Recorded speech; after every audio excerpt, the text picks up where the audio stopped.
Patrimoine français, protégé et classé sur la liste des monuments historiques. En juin 2015, un incendie ravageait le toit de la basilique Saint-Donatien de Nantes. Pour restaurer l'édifice, des ouvriers bâtisseurs ont dû poser à la main plus de 10 000 pierres. Laurent Giraudineau et Bruno Grégoire sont montés sur le toit pour filmer ce chantier très ambitieux.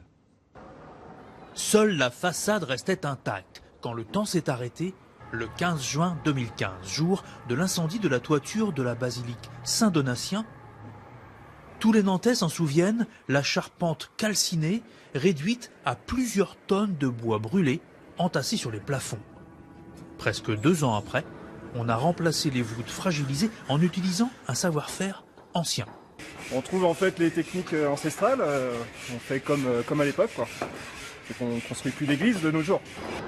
Comme au 19e siècle donc, les tailleurs poncent, scient et piquent la pierre tendre et légère de la région du tuffeau, 10 000 pièces, toutes ajustées à la main.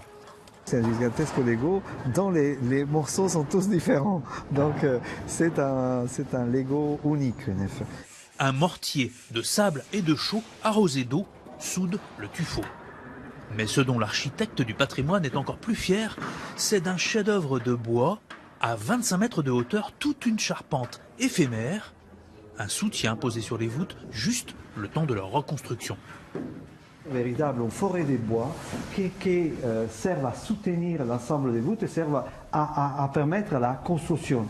Cet ouvrage lui-même est par lui-même un ouvrage extraordinaire pour la technicité, pour la complexité. C'est un ouvrage qui restera le temps des travaux. L'ouvrage des tailleurs de pierre terminé pour les voûtes, les charpentiers vont pouvoir s'occuper du toit.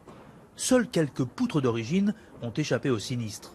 Si on peut conserver les éléments de charpente qui sont en place derrière nous, c'est parce que cette partie-là était beaucoup moins léchée par les flammes et attaquée par les flammes que la partie du chœur où tout s'est écroulé. La facture des voûtes et de la toiture va s'élever à plus de 6 millions d'euros, prise en charge par les assurances.